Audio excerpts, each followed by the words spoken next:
2025 ஜனவரி 1 முதல் அமுலுக்கு வரும் வகையில் விளம்பரங்களில் சிறுவர்களை பயன்படுத்த தடை விதித்து வர்த்தமானி அறிவித்தல் வெளியிடப்பட்டுள்ளது.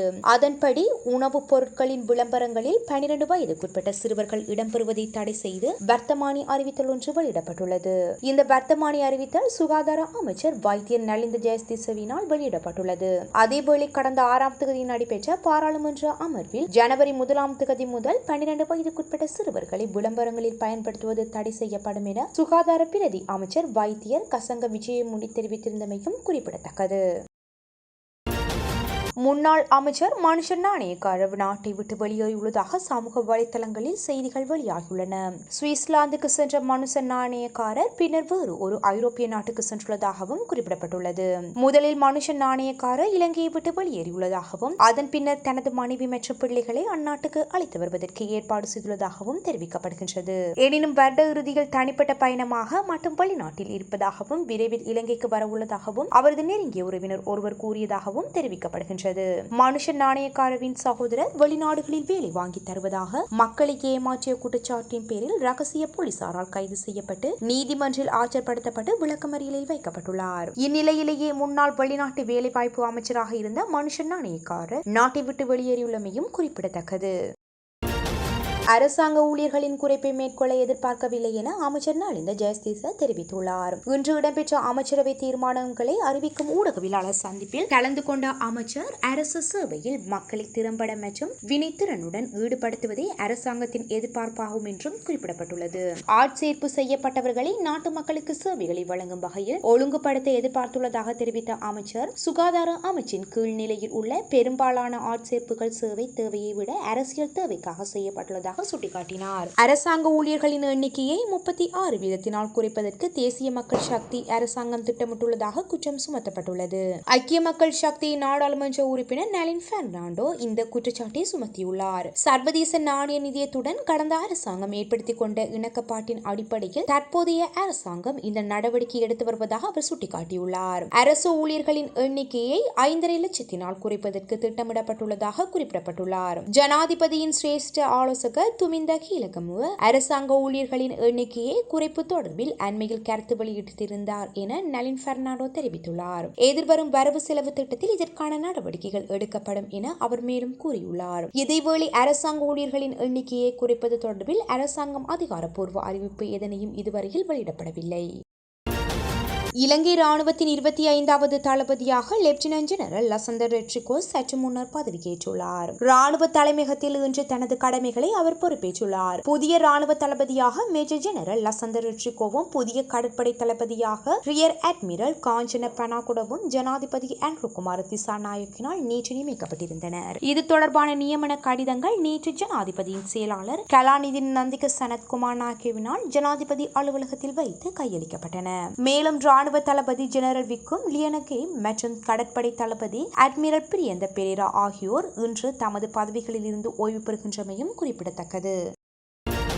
பாணந்துறை பிரதேசத்தில் சுமார் 10 லட்சம் ரூபாய் பெறுமதியான போதைப் பொருளுடன் இளைஞர் ஒருவர் கைது செய்யப்பட்டுள்ளார். பாணந்துறை மாலமுள்ள ஹோஹேட்டுவ பிரதேசத்தில் குறித்த இளைஞன் கைது செய்யப்பட்டுள்ளார். அவரிடமிருந்து போதை மாத்திரைகள் மற்றும் ஐஸ் போதைப் பொருட்கள் கைப்பற்றப்பட்டதாக ஹிரண போலீசார் தெரிவித்துள்ளனர். அவரது வீட்டினுள் அட்டைப்பெட்டியில் மிகவும் சூட்சுமமான முறையில் மறைத்து வைக்கப்பட்டிருந்த 11,080 மில்லிகிராம் ஐஸ் போதைப் பொருளும் 5,000 போதை மாத்திரைகளும் போலீசாரால் கைப்பற்றப்பட்டுள்ளன.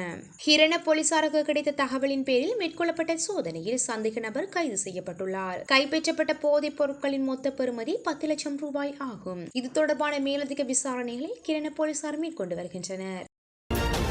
மட்டக்களப்பு வாகரை பிரதேசத்தில் மர்ம படகு ஒன்று கரையொதுங்கிய நிலையில் இன்று மீட்கப்பட்டுள்ளதாக போலீசார் தெரிவித்தனர். பால்சேனை கடற்கரையில் ஆளில்லா இந்தோனேஷியா நாட்டு படகு இவ்வாறு மீட்கப்பட்டுள்ளது. குறித்த படகு கடலில் மிதந்து வந்து கரை தட்டியதை அடுத்து அதனை மீட்டுள்ளதாக தெரிவிக்கப்பட்டுள்ளது. மேலும் அது தொடர்பான விசாரணைகளை போலீசார் மேற்கொண்டு வருகின்றனர்.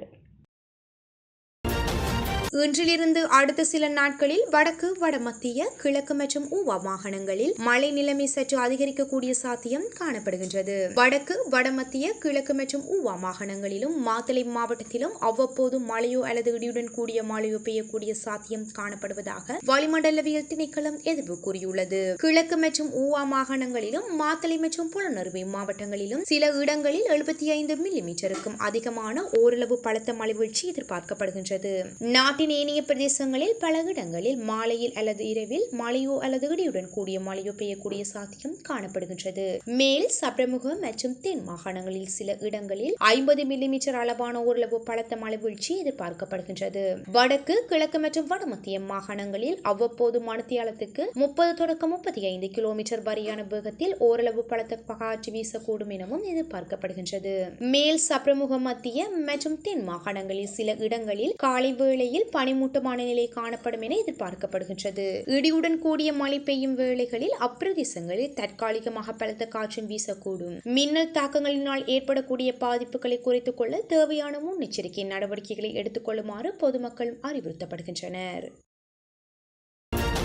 பூண்டுலோயா போலீஸ் பிரிவுக்குட்பட்ட பகுதியில் தந்தையும் இளைய மகனும் இணைந்து மூத்த மகனை பொல்லால் அடித்து கொலை செய்துள்ளதாக பூண்டுலோயா போலீசார் தெரிவித்துள்ளனர். பூண்டுலோயா டன்சினன் தோட்டத்தின் கீழ்பிரிவு பகுதியில் வசிக்கும் சிக்கன் நடேசன் நவீன்குமார் என்ற 25 வயதுடைய ஒரு பிள்ளையின் தந்தையை இவ்வாறு தாக்கப்பட்டு உயிரிழந்துள்ளார். நேற்று மாலை தந்தையும் மூத்த மகனும் அதிக மது அருந்தியுள்ளனர். அதன் பின்னர் தந்தை வீட்டுக்கு வந்தபோது மூத்த மகன் வீட்டில் அதிக ஒளியில் பாடல்களை கேட்டுக்கொண்டிருந்துள்ளார். தந்தை மகனிடம் ஒளியை குறைக்க சொல்ல கோபமடை மகன் தந்தையை தாக்கியுள்ளார். பின்னர் தனது தம்பியையும் கட்டையால் தாக்க கடைசியில் தம்பியும் தந்தையும் சேர்ந்து குறித்த மூத்த மகனை பொல்லுகளால் அடித்து கொலை செய்துள்ளதாக கொலை சம்பவம் தொடர்பில் விசாரணைகளை மேற்கொண்டு வரும் பூண்டுலோயா போலீசார் தெரிவித்துள்ளனர். படுகொலை செய்யப்பட்ட மூத்த மகன் தாக்கியதில் காயமடைந்த தந்தையும் தம்பியும் போலீஸ் பாதுகாப்பில் கொத்மலை பிரதேச வைத்தியசாலையில் சிகிச்சை பெற்று வருவதாக போலீசார் மேலும் தெரிவித்துள்ளனர். இந்நிலையில் படுகொலை செய்யப்பட்ட ஒரு பிள்ளையின் தந்தையின் சடலம் நீதவானின் பரிசோதனையின் பின்னர் பிரேத பரிசோதனைக்காக நாவலப்பிட்டி மாவட்ட பொது வைத்தியசாலைக்கு அனுப்பி வைக்கப்படும் என போலீசார் மேலும் தெரிவித்துள்ளனர்.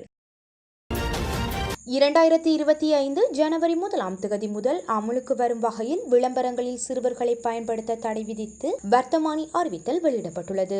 அதன்படி உணவுப் பொருட்களின் விளம்பரங்களில் 12 வயதுக்குட்பட்ட சிறுவர்கள் இடம்பெறுவதை தடை செய்து வர்த்தமானி அறிவித்தல் ஒன்று வெளியிடப்பட்டுள்ளது. இந்த வர்த்தமானி அறிவித்தல் சுகாதார அமைச்சர் வைத்தியர் நலிந்த ஜெயஸ்திசவினால் வெளியிடப்பட்டுள்ளது. அதேவேளை கடந்த 6ஆம் தேதி நடைபெற்ற பாராளுமன்ற அமர்வில் ஜனவரி 1ஆம் தேதி முதல் 12 வயதுக்குட்பட்ட சிறுவர்களை விளம்பரங்களில் பயன்படுத்த தடை செய்யப்படும் என சுகாதார பிரதி அமைச்சர் வைத்தியர் கசங்க விஜயமுனி தெரிவித்திருந்தமையும் குறிப்பிடத்தக்கது. முன்னாள் அமைச்சர் மனுஷன் நாணயக்காரர் நாட்டை விட்டு வெளியேறியுள்ளதாக சமூக வலைதளங்களில் செய்திகள் வெளியாகியுள்ளன. சுவிட்சர்லாந்துக்கு சென்ற மனுஷன் நாணயக்காரர் பின்னர் வேறு ஒரு ஐரோப்பிய நாட்டுக்கு சென்றுள்ளதாகவும் குறிப்பிடப்பட்டுள்ளது. முதலில் மனுஷன் நாணயக்காரர் இலங்கையை விட்டு வெளியேறியுள்ளதாகவும் அதன் பின்னர் தனது மனைவி மற்றும் பிள்ளைகளை அந்நாட்டுக்கு அழைத்து வருவதற்கு ஏற்பாடு செய்துள்ளதாகவும் தெரிவிக்கப்படுகின்றது. எனினும் வருட இறுதியில் தனிப்பட்ட பயணமாக மட்டும் வெளிநாட்டில் இருப்பதாகவும் விரைவில் இலங்கைக்கு வரவுள்ளதாகவும் அவரது நெருங்கிய உறவினர் ஒருவர் கூறியதாகவும் தெரிவிக்கப்படுகின்றது. மனுஷன் நாணயக்காரவின் சகோதரர் வெளிநாடுகளில் வேலை வாங்கி தருவதாக மக்களை ஏமாற்றிய குற்றச்சாட்டின் பேரில் ரகசிய போலீசாரால் கைது செய்யப்பட்டு நீதிமன்றில் ஆஜர்படுத்தப்பட்டு விளக்கமறியலில் வைக்கப்பட்டுள்ளார். இந்நிலையிலேயே முன்னாள் வெளிநாட்டு வேலைவாய்ப்பு அமைச்சராக இருந்த மனுஷன் நாணயக்காரர் நாட்டை விட்டு வெளியேறியுள்ளமையும் குறிப்பிடத்தக்கது.